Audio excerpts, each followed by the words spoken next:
एक वक्त था जब इंडिया के अंदर सेडान्स का सेगमेंट हैचबैक्स के बाद लीडिंग सेगमेंट हुआ करता था इंडिया के अंदर। सिर्फ सी सेगमेंट सेडान के अंदर ही भारत के अंदर लोगों के लिए 8 से 10 ऑप्शन हुआ करते थे, लेकिन आज ये सेगमेंट पूरी तरीके से सिकुड़ चुका है और आज सिर्फ 5 ऐसी गाड़ियां हैं जो आप इस सेगमेंट के अंदर चूज कर सकते हो। लेकिन बड़े ही दुख वाली बात यह है कि अब इनमें से भी एक गाड़ी जाने वाली है। हाँ, सियाज का आखिरी वक्त आ चुका है। सुजुकी ने सियाज की प्रोडक्शन बंद कर दिया और अब आप इस गाड़ी को सुजुकी के शोरूम में नहीं खरीद पाओगे। सेडान्स के बुरे हाल को देखते हुए सुजुकी का ये फैसला कोई बहुत ज्यादा चौंकाने वाली बात नहीं लगती है। एक टाइम पर जिस गाड़ी की ईयरली सेल्स 40,000 यूनिट से भी ज्यादा रहती हो, उसकी सेल्स गिरकर 5,000 यूनिट्स पर ईयर के आसपास आ जाए तो ऐसे में कोई भी ब्रांड उस गाड़ी को बंद ही कर देगा। लेकिन सुजुकी की सियाज का बंद होना सिर्फ एक सेडान का बंद होना नहीं है, बल्कि ये इस बात का इंडिकेशन भी है कि मारुति सुजुकी जिसने एस्टीम से लेकर किजाशी तक कई तरीके की सेडान्स इंडियंस को दी थी, वो अब एक भी सेडान नहीं बनाएगा डिजायर को छोड़कर, जिसको पर्सनली मैं तो असली सेडान भी नहीं समझता हूँ। खैर, जो भी हो रहा है वो आपको मार्केट की गलती लग सकती है, लेकिन क्या आप जानते हैं ये कुल्हाड़ी सुजुकी ने अपने पैर पे खुद मारी है और सेडान्स की ढीली मार्केट होने के बावजूद भी सियाज एक अच्छे नंबर पे बिक सकती थी और हो सकता था कि ये आज बिकने वाली सभी सेडान से ज्यादा बिकती इस सेगमेंट के अंदर। लेकिन ऐसा कैसे, चलो जानते हैं। तो सबसे पहले ना हम सियाज की थोड़ी सी जर्नी समझ लेते हैं, तभी आपको ये समझ में आएगा कि ये गाड़ी बर्बाद क्यों हुई और सुजुकी ने इसको फिर बंद क्यों कर दिया। देखो, जितना मैं सुजुकी को समझता हूँ ना, उससे मुझे ये तो पता है कि सुजुकी कभी भी अपनी गाड़ियों को स्ट्रेट फॉरवर्ड बंद नहीं करती है। फिर चाहे उनको अपनी गाड़ी के अंदर कॉस्मेटिक चेंजेस करने पड़े या उस गाड़ी को सिमिलर कार से रिप्लेस करना पड़े, वो कुछ ना कुछ तिकड़म लगा के उस सेगमेंट के अंदर अपनी गाड़ियों को जिंदा रखती है। जैसे 1994 में आई मारुति सुजुकी एस्टीम मारुति 1000 की सक्सेसर थी, जो एस्टीम से लगभग 4 साल पहले आई थी, यानी कि 1990 में। मारुति 1000 की बॉडी के अंदर कुछ कॉस्मेटिक चेंजेस और करके एस्टीम को लॉन्च किया गया था और उस वक्त ये Hyundai एक्सेंट, फोर्ड आइकॉन और ओपल कॉर्सा जैसी गाड़ियों से टक्कर लेती थी अपने 1.3 लीटर इंजन के साथ, जो कि मैनुअल और ऑटोमेटिक ऑप्शन के साथ भी आता था। सोचो, उस टाइम पर भी ये लोग ऑटोमेटिक ट्रांसमिशन दे रहे थे, वो भी एक एंट्री लेवल वाले सेगमेंट की सेडान के अंदर। खैर, दिसंबर 2007 में मारुति ने एस्टीम की प्रोडक्शन को बंद कर दिया था, क्योंकि तब तक सुजुकी की स्विफ्ट डिजायर कहर मचाने लगी थी। लेकिन हम लोग यहाँ पर डिजायर में इंटरेस्टेड नहीं है, हम तो इंटरेस्टेड है मारुति की बलिनो में। अरे ये हैचबैक नहीं, बल्कि ये अच्छी दिखने वाली टिपिकल जापानीज सेडान जो कि 1996 में आई थी। सुजुकी ने इस गाड़ी को लगातार 2008 तक बेचा, जिसके बाद इसको बंद कर रिप्लेस कर दिया गया SX4 से। SX4 एक बहुत ही ज्यादा सॉलिड गाड़ी थी और बहुत कुछ ऐसा ऑफर करती थी जो उस टाइम पे कोई भी सेडान ऑफर नहीं किया करती थी। जैसे इस गाड़ी के अंदर 170 mm की ग्राउंड क्लियरेंस आती थी, इसकी हाइट भी ज्यादा थी, जो रूफ हाइट थी वो, और इसमें ना जो बूट स्पेस है वो भी बहुत ज्यादा बड़ा आता था। इनिशियली तो इस गाड़ी ने अच्छा परफॉर्म करा सेल्स के मामले में, लेकिन बाद में चलकर ये बहुत ज्यादा पिछड़ने लगी कंपटीशन से, क्योंकि इस सेगमेंट के अंदर होंडा सिटी और वर्ना जैसी गाड़ियों की बहुत ही ज्यादा अच्छी पकड़ थी, क्योंकि ये गाड़ियां बेटर दिखाई भी देती थी और ये SX4 से पावर भी बहुत ज्यादा निकालती थी। और इसीलिए 2014 में सुजुकी ने SX4 की प्रोडक्शन भी बंद कर दी और इसको रिप्लेस कर दिया सियाज से। और जैसे ही सियाज लॉन्च हुई, ये इंडिया के अंदर एक इंस्टेंट हिट बन गई।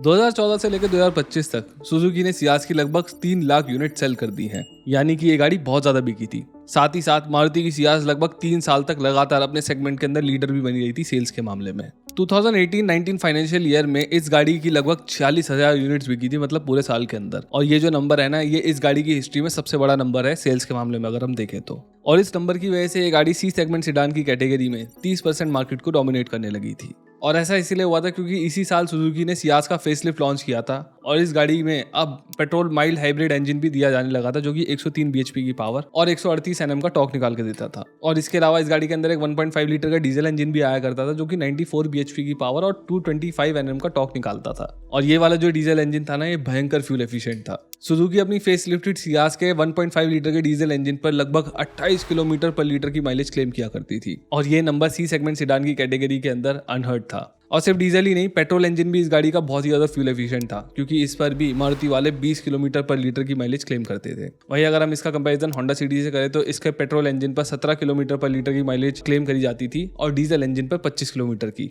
अब हालांकि ये क्लेम फिगर्स ही है, लेकिन मारुति सुजुकी एक ऐसा ब्रांड है जिसकी गाड़ियां फ्यूल एफिशिएंसी के मामले में क्लेम नंबर के बहुत ज्यादा पास पहुंच जाती हैं। इंजन्स के अलावा अगर हम इसके इंटीरियर स्पेस को भी होंडा सिटी से कंपेयर करें तो इस गाड़ी के अंदर वो भी ज्यादा मिलता था, क्योंकि जो इस गाड़ी का व्हील बेस था ना, वो भी होंडा सिटी से 50 mm ज्यादा था, जिसकी वजह से इस गाड़ी के अंदर काफी ज्यादा स्पेस मिलता था और जो पीछे लोग बैठते थे उनको लेग रूम भी बहुत ज्यादा अच्छा मिल जाता था। इसके अलावा इस गाड़ी की जो राइड क्वालिटी है ना, वो भी होंडा सिटी से अच्छी मानी जाती है। अब ऐसा भी नहीं है कि ये गाड़ी अच्छी है तो हर मामले में ही अच्छी होगी होंडा सिटी से, क्योंकि अगर हम ड्राइविंग एक्सपीरियंस की बात करें तो इस मामले में होंडा सिटी के सामने बिल्कुल भी नहीं टिकती थी। ना तो इस गाड़ी की पावर इतनी अच्छी थी और ना ही हैंडलिंग वगैरह होंडा सिटी जितनी अच्छी थी। पर फिर भी बाकी एरियाज के अंदर ये गाड़ी काफ़ी ज़्यादा बेटर थी और इसीलिए इंडियन गवर्नमेंट ऑफिशियल्स की ये पहली पसंद भी थी। काफ़ी सारे हाई रैंकिंग आर्मी ऑफिसर्स और गवर्नमेंट ऑफिसर्स को सियास दी जाती थी। इनफैक्ट ज़्यादातर वो गवर्नमेंट ऑफिसर्स जिनके पास Z+ सिक्योरिटी से नीचे की सिक्योरिटी हुआ करती थी उनको सियास ही मिलती थी। गवर्नमेंट सुजुकी की सियास को इसकी फ्यूल एफिशिएंसी और कंफर्ट के लिए तो लेती ही थी, साथ ही साथ इसलिए भी लेती थी क्योंकि सुजुकी 1981 में मारुति उद्योग लिमिटेड के कोलैबोरेशन में इंडिया में आई थी और जो मारुति उद्योग है ना, ये गवर्नमेंट द्वारा एस्टेब्लिश किया गया था।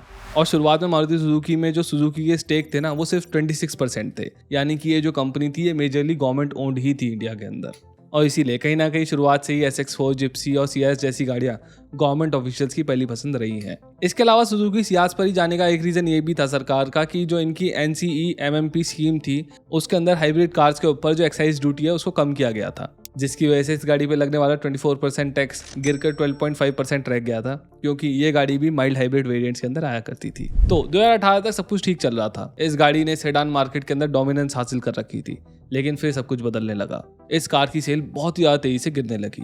जहां 2018 में सुजुकी ने सियास की 46,000 से भी ज़्यादा यूनिट्स बेची थी, वहीं अब ये गिरते गिरते से 5800 यूनिट्स के आसपास रह गई हैं फाइनेंशियल ईयर 2024-25 के अंदर, यानी कि ईयर ऑन ईयर 34% तक का डिक्लाइन। इस गाड़ी के इतने ज़्यादा बुरे हाल हो गए थे कि 2024 के दिसंबर के महीने में इस गाड़ी की सिर्फ 464 यूनिट्स बिकी थी।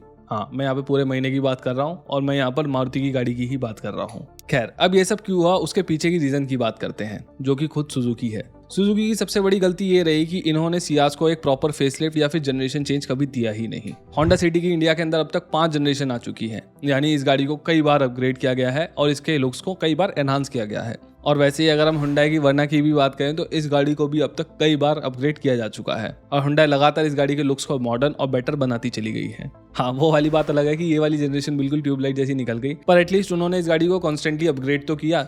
लेकिन वहीं अगर हम सुजुकी की सियास की बात करें तो 2014 से लेकर 2024 तक, यानी कि पिछले पूरे 10 साल के अंदर इस गाड़ी की कोई भी नई जनरेशन लॉन्च ही नहीं करी गई। हाँ, बीच में एक फेसलिफ्ट जरूर आया था इस गाड़ी का लगभग 2018 के आसपास, जिसके बारे में मैंने पहले भी बात करी थी। लेकिन ये जो फेसलिफ्टेड मॉडल था ना, ये बिल्कुल अपने प्री फेसलिफ्टेड मॉडल जैसा ही दिखाई देता था। पुरानी गाड़ी में और नई गाड़ी में कोई फर्क ही नहीं था, बहुत ही हल्के से फर्क थे, पता ही नहीं चलता था नई कौन सी है और पुरानी कौन सी है। मतलब 2025 के अंदर भी ये गाड़ी एक पुरानी गाड़ी वाला फील ही दिया करती थी। और सिर्फ आउटर लुक्स की बात नहीं है, अगर हम इसके इंटीरियर्स की बात भी करें तो वहां पर भी मामला ऐसा ही है। जहां हुंडई की वर्ना में बैठकर ऐसा लगता है कि आप एक लग्जरी गाड़ी चला रहे हो, या फिर वर्टस और स्लाविया वगैरह में एकदम फ्यूचरिस्टिक इंटीरियर वाली फील आती है, वहीं सुजुकी के इंटीरियर्स आज भी ऐसा लगता है कि 10 से 12 साल पुराने हैं।